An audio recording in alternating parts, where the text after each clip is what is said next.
Natalie Gaiman had a near-death experience on May 17, 2020. My morning routine started with a bathroom visit. I ignored my minor dizziness on my journey, thinking I had gotten up too early and was traveling too fast. As I exited the restroom, I realized I had left my body before it hit the floor. Since I didn't notice any change, I didn't realize I'd left my body straight away. Nothing had alerted me until I saw a figure on the floor as I turned to face the entryway. But I was myself, therefore I didn't recognize this shape. I looked away. As I turned away, I hit the wall. I became the wall as I went through, but it happened so rapidly that I thought, "That's strange." I worried I could have forgotten to enter my room through the restroom. Not seeing anything incorrect, I dismissed it.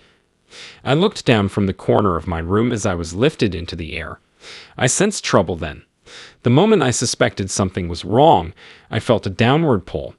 I spun around above my bed from the corner like a magnetic force was pulling me down. I traversed these places as the bed, floor, rocks, linens, metals, and ground. The more I feared, the faster I was dragged below. No, this is the wrong way. I didn't like this because of my religion. My first thought was, how is this possible? Anxiety vanished instantly.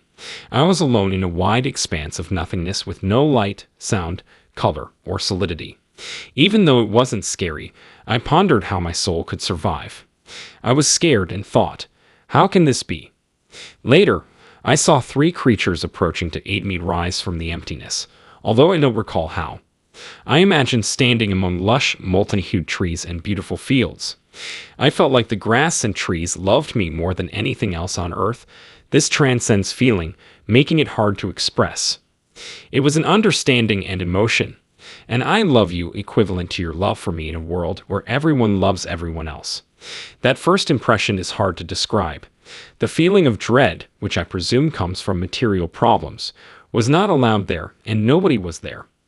Although I didn't see anyone, my ego-driven dread reflex and basic proclivities seemed muzzled. I knew, everything is love, everything loves me, and fear has no place. Negative thoughts were blocked. I then questioned, where is everybody? The room swelled unexpectedly, revealing that everyone and everything is here. Indescribable intensity, knowing love and understanding, unlike anything I've ever felt, amplified what I thought was intense. A guide showed me 3 lifetimes after that. First, I died of a heart attack on my bathroom floor as an elderly white woman. I relived that passage. I'm an Asian man who died in the second following open heart surgery.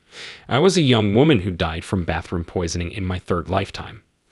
When I asked why these reincarnations were happening, the answer was clear: to understand the importance of love, not just saying, I love you, but living it in all one does and says.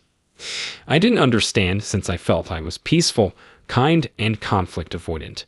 I realized I wasn't enjoying the moments, so we moved on.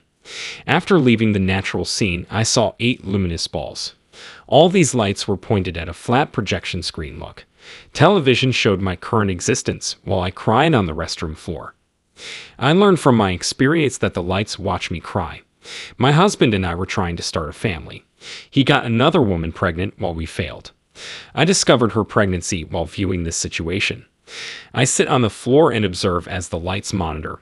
I obey my leader and watch, even though I don't want to.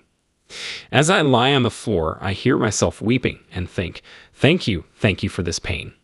I realized why I thanked you. I deserved the misery. I thought it was karma for my past actions. I thanked you. Who will teach her this? Inquired someone. I recognized my life partner from this incarnation when one of the lights advanced, even though he didn't look like himself. When he said, I will do this for you, I knew he loved me beyond words. He appeared to say, I love you so much that I will bear this pain for you. I didn't realize how much anguish I was still carrying until then. Finally, the gravity of the situation hit. I hadn't considered it a love display before. We went through it together, but I thought my anguish was karma. I didn't realize self-blame was harmful. However, this understanding relieved me. Something I didn't know existed was cut out. Instantly, I was back in my body. The jammer stared at me when I opened the door after it banged. As I tried to stand up, pain flooded me. My body was in excruciating pain. I was struggling with substance abuse, which may have lowered my pain awareness. I wasn't uncomfortable because I hadn't used in days before this encounter. This time, returning to my body aged worse. I tried standing, but the pain was excruciating. I crawled to my husband outside. Only we were there. After seeing my hand in the hall, he ran to me. Once more, the light faded. I recall going to the hospital and waking up, but not the details. My doctor told me I was bleeding internally from a ruptured ovarian cyst. Given my critical health and the risk of infection from COVID-19 measurements, he was hesitant to undertake surgery because my blood phase was practically 2. Looking around the hospital room, I wondered if my spouse was there. COVID-19 limitations would prevent him from entering, they said. The doctor showed me my pale, gray hands due to inadequate blood circulation by pinching my finger. He swiftly requested my consent for blood transfusions to stabilize me. I agreed to the first transfusion because the pain was too much. The first transfusion didn't raise my levels above 4, so they gave me another. The hospital made me reconsider my beliefs and Christian upbringing, especially the Baptist concepts I was taught about heaven and hell, all because of my recent encounter. Reincarnation and previous lifetimes were strange to me, and I didn't know how to handle my experiences. After leaving the hospital, I continued thinking about these things. I tried drugs again and was terrified. I had to verify my spiritual experience. Nothing positive came from it. That part of me was gone. This realization unsettled me further.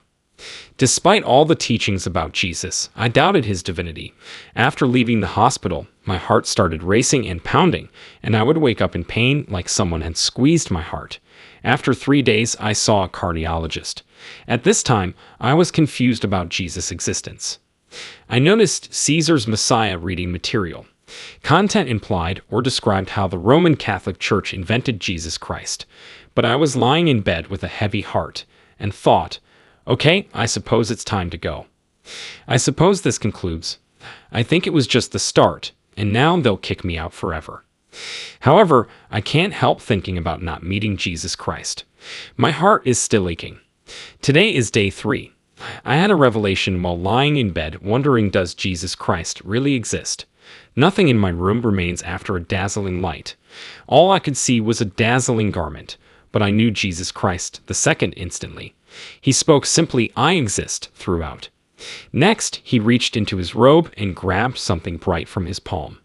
I couldn't see anything, but I saw him insert it into his tummy. After he placed it in my heart, I felt a tremendous love and warmth throughout my body. Afterward, he left. That also eased my sadness. I can't explain why that strange came to me in bed. I visited a cardiologist. A CT scan and other testing revealed I needed heart procedures. Perhaps I don't know what causes hypertension. After that, I ponder and doubt again because I am that way. Why would Christ visit me? Don't understand. Why did he say, I exist? Not exactly a nobody, but I am. How come I didn't experience that when out of body?